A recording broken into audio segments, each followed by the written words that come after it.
Keliautojai, ar esate kada pagalvoję, kaipgi atrodo tas paslaptingas lagamino kelias į lėktuvą? Jums jau užregistravus ir besisukančių takeliu išlydėjus į nežinomas erdves. Tai žinokit, šiandien mes jums ne tik papasakosime, bet ir viską pademonstruosim. Einam kartu.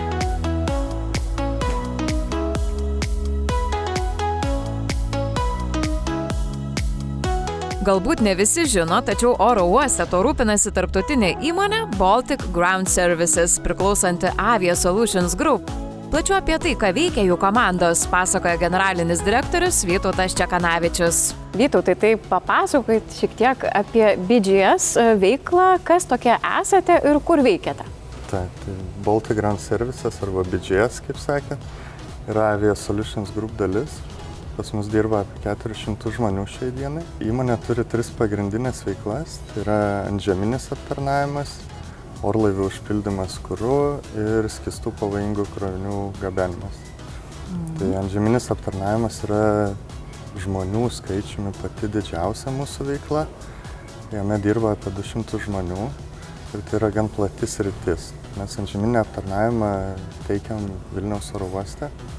Jūs galite sutikti mūsų žmonės prie registracijos, kiti žmonės jūs įlaipins į lėktuvą ir kol šita komanda jūs registruoja ir laipina, kita komandos dalis leidžia laiką ant žemės ir tą lėktuvą priima, jį visą sutvarko apačioj. Tas tvarkymas tai yra tiek bagažo pakravimas, iškrovimas, tiek išvalymas orlaivių, jeigu reikia, autobusas organizavimas, kur mūsų žmonės atveš prie orlaivio. Ir žiemą dar atsiranda viena veiklos sritis, tai yra antiledodara, kad lėktuvas neapšaltų, mes purškiam jį specialiu skysčiu. Kita veiklos dalis pas mus yra kuro užpylimas orlaiviams. Kuro užpylimą orlaiviams savo klientams mes atliekam Vilniaus, Kauno, Palangos oro uostuose Lietuvoje, Latvijoje Rygos oro uoste, Estijoje Talino oro uoste ir Čekijoje Ostravos oro uoste. Nu ir trečia, bet nemažiau svarbi mūsų veiklos dalis, tai yra skystų pavojingų krovinių gabenimas, kas išvertus į žmonių kalbą būtų, kad mes vežam kurą degalinėms arba vežam aviacinį kurą savo poreikiams į oro uostus. O dabar metas į keleivių registracijos zoną, kur susipažinsime su Margarita, užimančios orlaivių aptarnavimo skyriaus vadovės pareigas ir apie lagaminų kelią žinančią viską. Esam pirmoje stotelėje, išvykimo salėje. Tikrai taip. Ir pirmiausiai, ką atlieka keleivis atvykęs į Vilniaus oro uostą, tai užėjęs pro šitas duris, pažvelgia į pagrindinio oro uosto ekraną, susiranda savo skrydį ir pamato priskirtus registracijos stalus jo skrydžiui. Tai šiandien aš jums parodysiu registruojamų lagaminų kelią, kurie keliauja į Enfidną. Tai pagal šį ekraną galime matyti, kad Enfidnos registracijos stalai yra 28, 29, 30. Tai prie jų dabar kviečiu keliauti ir tenais papasakosiu daugiau. Super, tai keliaukim į Enfidną šiandieną. Žmonės jau sustoja eilėje, matome, laukia, kol galės priduoti savo bagažą. Tai pirmiausiai keleiviai atvykę prie registracijos staliuko turi pateikti savo asmens dokumentą keleivio aptarnavimo agentui, kuris patikrina, ar toks keleivis yra sistemoje, atlieka visus savo darbus ir jeigu keleivis atitinka visus reikalavimus pagal dokumentaciją, tai yra turi visus reikiamus dokumentus keliauti į tą šalį, keleivio aptarnavimo agentas pradeda registruoti registruojamą bagažą.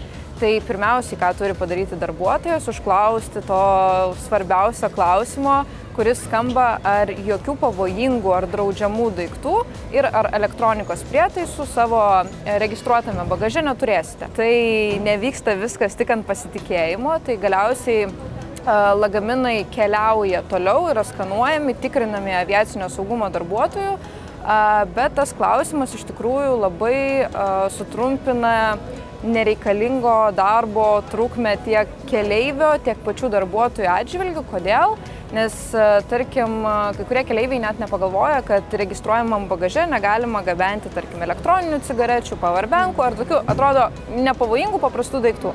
Jeigu to klausimo nepaklausti, tai gali likti tokie daiktai bagaže, tada jau per skanavimo visus prietaisus praėjęs tas lagaminas bus sustabdytas, garso priemonėmis bus ieškomas keleivis viso oro uosto teritorijoje, bus paprašyta jo grįžti prie aviacinio saugumo patikros, reikės atsidaryti lagaminą, ištraukti tą daiktą. Na, žodžiu, toksai bereikalingas darbas. Tai papildomo streso, iš esmės, daugiau šiek tiek atsiranda prie skrydį. Tikrai taip, nes jūs, kai esate oro uoste, jūs norėtumėt nueiti, atsisėsti, pagerti kavytės ir jau mėgautis prasidėjusiam atostogam, bet kai išgirstat per visą oro uostą savo vardą, pavardę ir kad jūsų prašo ateiti prie saugumo patikros, tai kartais gali įvaryti tokią stresiuką.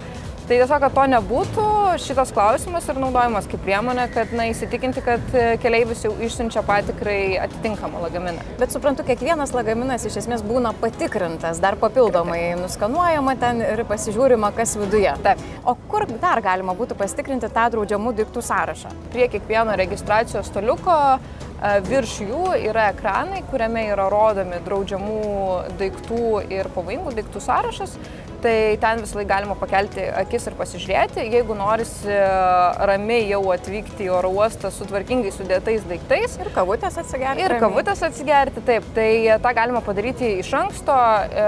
Pilna informacijos yra ir internete, bet labai patogu yra Vilniaus oro uosto puslapyje pateikta informacija, kuriame yra ir PDF-inis formatas šitos lentelės, kuri yra rodoma virš registracijų, bet taip pat ir naujovė tame puslapyje atsiradusi labai patogiai keleiviam pavojingų daiktų tikrintuvas. Tai tenais keleiviai įrašė daiktą, dėl kurio abejoja, ar gali gabenti registruotam ar rankiniam. Reikia tiesiog įrašyti pavadinimą to daikto, paspausti tikrinti ir jums jau tas tikrintuvas atsakys, ar galima gabenti tuos daiktus, ar reikėtų įsidėti į registruojamą bagažą, ar į rankinį. Tai manau, šitas įrankis yra labai patogus susižiūrėti ir ramiai atvykti į oro uostą jau susidėjus daiktus galutinai. Taip, tikrai taip, labai skamba išmaniai ir inovatyviai. O tikrai kur keliausim dabar toliau paskui lagaminus? Kai keleivio aptarnavimo agentai jau užregistruoja jūsų lagaminą, užklijuoja etiketę. Jie yra nuleidžiami specialią juostą, kur jie keliauja per visą saugumo patikrą, yra nuskanuojami, patikrinami, jeigu jie atitinka visus saugumo reikalavimus, jau tuomet šitie lagaminai keliauja į bagažo rūšiavimo zoną. Ten, kur jau yra krovinių ir bagažo tvarkytojai, kurie rūšiuoja, ar tai yra tranzitinis, ar tai vietinis bagažas ir dar labai daug darbų atlieka įdomių, tai kviečiu dabar nuvykti tenais ir jau papasakosiu visus tas dalykus tenais. Oi, čia įdomioji dalis prasideda, keliaujam. Margarita, šiaip kai kurie keleiviai labai bando stipriai apsaugoti savo turtą, savo daiktus, natūralu, kai kas gal kartais deda tikrai brangų turtą į bagažo sektorių ir mėgsta dėl to apvynioti įvairiom plėvelėm, dėti į užvalkalą. Tai jūs patartumėte taip daryti ar nebūtina? Labai geras klausimas ir labai geroj vietoj, nes būtent dabar priėjome prie BGS vadinamos salelės, kurioje galima pasidaryti tam tikrus darbus susijusius su šiuo klausimu. O iš tiesą pasakius, jūs galvodavau, kur žmonės randa plėvelės. Taip, aišku, yra variantų, kuomet keleiviai maistinę plėvelę apsivinioja savo lagaminus, bet tą galima padaryti ir oro uoste. Tai šitoj salelėj mes galim ir apvynioti lagaminą, galim ir pasverti lagaminą, jeigu esat neįsitikinę, kiek ten prisikrovė daiktų, viskas čia yra padaroma. Dėl bagažo vyniojimo, tai tikrai ypač skrendant į kokias trečiasias šalis yra rekomenduotinas dalykas, tik ką aš labai rekomenduočiau ir visi krovinių ir bagažo tvarkytojai padėkotų, jeigu keleiviai apvyniodami lagaminus savarankiškai namuose, prakirptų, pavadinkim, prie rankenų, tas vietas prie rankenų, prie viršutinės ir prie šoninės. Todėl, kad kai keleiviai užvynioja pilnai visą lagaminą, pirmas dalykas, registracijos metu labai sunku yra užklijuoti etiketę. Ir lygiai taip pat krovinių ir bagažo tvarkytojams, kurie kilnoja tos lagaminus, jie jau nebegali paimti už rankenos, kas apsunkina jų darbą. Šiuo metu yra atidarytas naujas išvykimo terminalas, kas yra smagu, kad dabar jau yra visiškai naujas patekimas į jį. Mes dabar eisim per skirtą darbuotojam, bet vienas smagus akcentas keleiviam, kad anksčiau išvykstant iš Vilniaus oro uosto visus elektroninius prietaisus reikėdavo išsitraukti atskirai dėžutę. Po visų oro uosto atnaujinimo to padaryti jau nebereikia. Galima pasilikti kuprinėse, lagaminuose, atskirai ištraukti jų nereikia.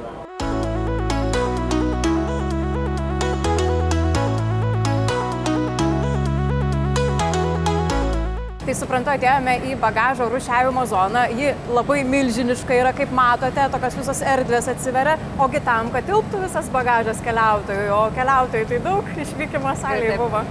Kas čia vyksta dabar, kur važiuoja toliau bagažas? Taip, tai čia jau bagažas niekur nevažiuoja, jisai sukasi jau ant pagrindinės juostos, priskirtos būtent tam skrydžiui. Tai čia yra tas skrydis dabar į Tunisą. Kai lagaminai atkeliauja ant šitos pagrindinės juostos, pas mus registracijoje šitoj vadinamoj vietai stovi vienas krovinių ir bagažo tvarkytojas, kuris dar pasitikrina etiketę, visą informaciją, kuri yra pateikta joje ir pagal ją jau rūšiuoja lagaminus į vežimėlius. Tai čia užtikrinama, kad lagaminas nepatektų nei į tą šalį, nei į tą skrydį. Taip, visiškai teisingai ir lygiai taip pat dar yra užtikrinama, kad tie lagaminai būtų atskirti pagal rūšį. Tai šiuo atveju mes turim tokį vadinamą iš taško į tašką skrydį, kuomet visas lėktuvas keliauja tik tai į Tunisą ir daugiau niekur. Bet jeigu paimsime kitus skrydžius, kuomet, pavyzdžiui, keliaujat per Varšuvą į Ameriką, per Istambulą į Jordaniją ar dar kur nors, tai atsiranda tranzitiniai taškai. Tai jūsų ir lagamino etiketė ir jūsų lagaminas patampa jau kitokiu negu tiesiog šiuo atveju vietiniu lagaminu, kuris keliauja iš taško A į tašką B. Tai šį darbą visą atlieka krovinių ir bagažo tvarkytojai, jie skaito tas etiketės, atskiria ir skirsto jau lagaminus. Į vieną vežimą turi būti pakrauti vietiniai, tik tai vietiniai lagaminai, į kitą vežimą tik tai tranzitiniai lagaminai, į trečią, ketvirtą galimai gali būti pas mus skrydyje, pavyzdžiui, trumpo persėdimo lagaminai, gali būti prioritetiniai lagaminai, tų rūšių yra daug skirtingų. Jeigu mes kalbam apie trumpo persėdimo lagaminą, taip, jeigu jūs atvykstat, pavyzdžiui, į Varšuvą ir iš Varšuvos keliaujat į Ameriką, bet turite tenais labai trumpą persėdimą, kokį pusvalanduką, tai jūsų lagaminas turi užtikrintai būti perkrautas ir tas turi būti padaroma kuo įmanoma greičiau. Tai, kad tai galėtų užtikrinti oro uostai, tokie lagaminai yra kraunami patys paskutiniai, kad atvykę, tarkim, jau į jūsų tranzitinį tašką, tie lagaminai bus arčiausiai bagažinės durų ir bus iškrauti pirmiausia ir jau keliaus į kitą lėktuvą. Taip, negaištant laiko, nes jeigu mes pakrausime juos į patį galą, tai kol iškrausime visus kitus, tai greičiausiai jūs jau busit pakeliui į Ameriką. Be abejo. Jo, tai tokie lagaminai yra kraunami pačiam priekį. Na ir būtent pagal tuos tipus krovinių ir bagažo tvarkytojai susideda visus lagaminus į vežimėlius ir jau pakrautus tvarkingus vežimėlius veža prie lėktuvo.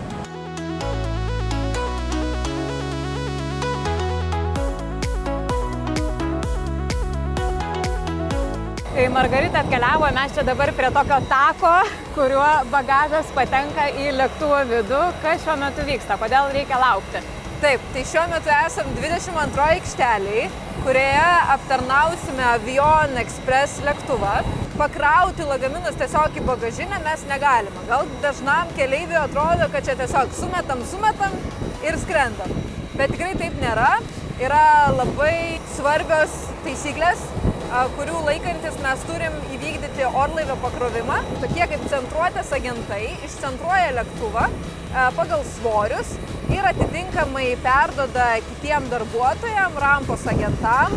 Rampos agentai jau krovinių ir bagažo tvarkytojam būtent tikslų pakrovimą ir pasako, tarkim, priekiniai bagažiniai turi būti tiek ir tiek lagaminų, tokios ir tokios rūšies. Labai svarbus svorio paskirstimas yra. Taip, labai svarbus svorio paskirstimas, to svorio centro išlaikymas.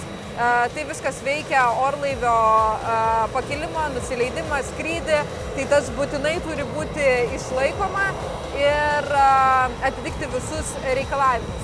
Dar kol kas mes neturime informacijos apie pakrovimą, kai ją tik tai turėsime ir žinosime, kiek kokių lagaminų turime krauti į priekinę, į galinę bagažinę, prasidės darbai, prasidės krovimas, tai mes turėsime vieną darbuotoją orlaivio bagažinėje, kitą darbuotoją, kuris tuos lagaminus dės ant juostinio transporterio. Šita įranga yra juostinis transporteris, kuris padeda lagaminus iš vežimo perkelti į orlaivį. Štai ir viskas. Orlaivis pakrautas. Dabar metas Margaritos patarimams, kaip tinkamai paruošti lagaminą ir kokių klaidų nedaryti.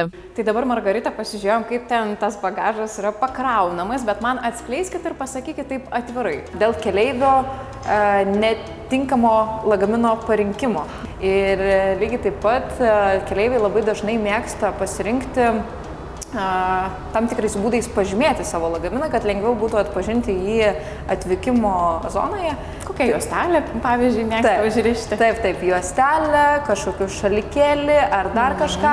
Tai labai faina, jeigu tai yra, nuo to tik tai ramiau keleiviai, tai galima taip daryti, bet aš labai patarčiau pasirinkti kokį saugesnį būdą, kuris nebūtų išsikišęs. Tai yra, pavyzdžiui, jeigu netgi paimam tą patį būdą, kad apsiviniojam lagaminą plėvele, tai tarkim įdėti kokį nors ten raudoną lapą ar kažkaip kitaip kokiu lipduku pažymėti tą lagaminą, bet nekabinti prie jų labai išsikišusių dalykų, nes reikia nepamiršti, kad visos tos juostos, visos sistemos yra labai lengvai įtraukiančius tam tikrus dalykus. Tai kuo daugiau pašalinių daiktų, pakabukų visokių bus pas mus ant lagamino, galimai gali kažkur užsikabinti, įtraukti, plyštelti, ir turėsim jau apgadintą lagaminą. Puiku, tai ačiū labai už tokius vertingus patarimus, Margarita. Prašom.